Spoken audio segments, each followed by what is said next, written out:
برکتوں کا ہے کہ روزہ رکھو نماز پڑھو جنت میں جاؤ گے۔ تو دوستو کہ حبیب صلی اللہ تعالی علیہ وآلہ وسلم اپنے صحابہ کرام اللہ تعالی علیہ مجمعین کو پہلے ہی بتلا دیا کرتے تھے کہ ماہ رمضان آنے والا ہے، اس کی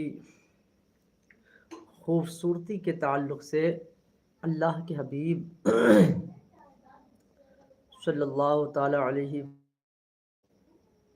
اپنے صحابہ کو بتاتے کہ رمضان بڑی برکتوں کا ہے،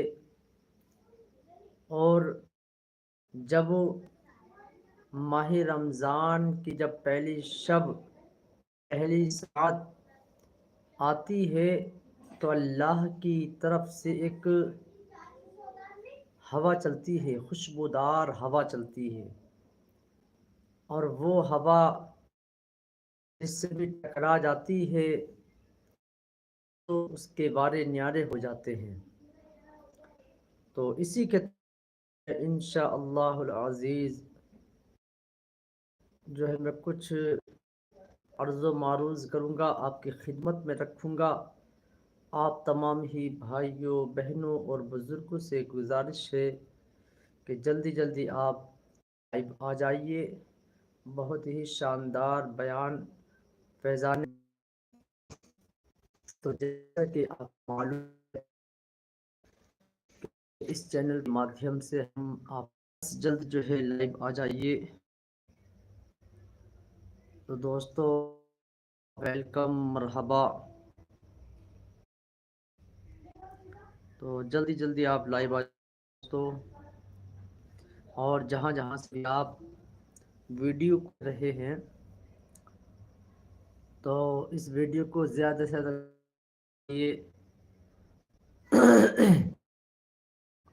اللہ پاک آپ سب کو سلامت رکھے، خوش رکھے، آباد رکھے، اور دونوں جہان کی دولتوں سے آپ کو مالا۔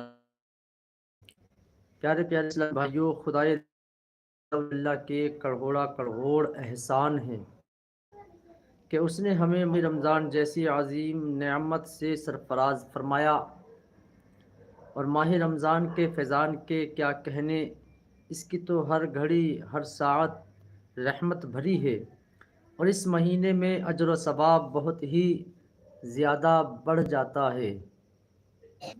نفل کا ثواب فرض کے برابر، اور فرض کا ثواب 70 گنا کر دیا جاتا ہے۔ سبحان اللہ۔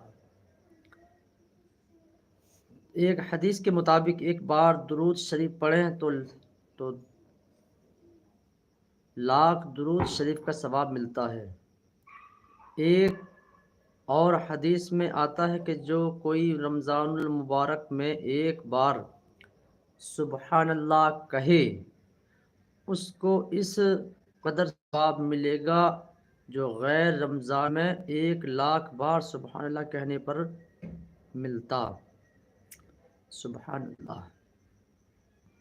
ایک اور روایت کے مطابق عرش اٹھانے والے فرشتے روزے داروں کی دعا پر آمین کہتے رہتے ہیں۔ سبحان اللہ۔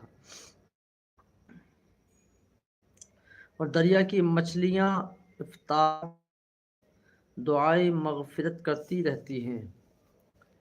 روزہ باطنی عبادت ہے، جب تک ہم کسی پر ظاہر نہیں کرتے کسی نہیں ہو سکتا کہ ہمارا روزہ، اور اللہ عز و جل باطنی عبادت کو زیادہ پسند فرماتا ہے، جیسا کہ حدیث پاک میں سلطان بحر و بر مالک کونو مکان سرور ذیشان رحمت عالمیان یا لا مکان محبوب رحمان صلی اللہ تعالی علیہ وآلہ وسلم، کیونکہ جب تک ہم کسی پر ظاہر نہیں کرتے کسی کو نہیں ہو سکتا ہمارا روزہ۔ اللہ تبارک و تعالیٰ صلی اللہ علیہ وسلم کا فرمان عالی شان ہے کہ علی راہ میں پوشیدہ چھپا ایک پیسہ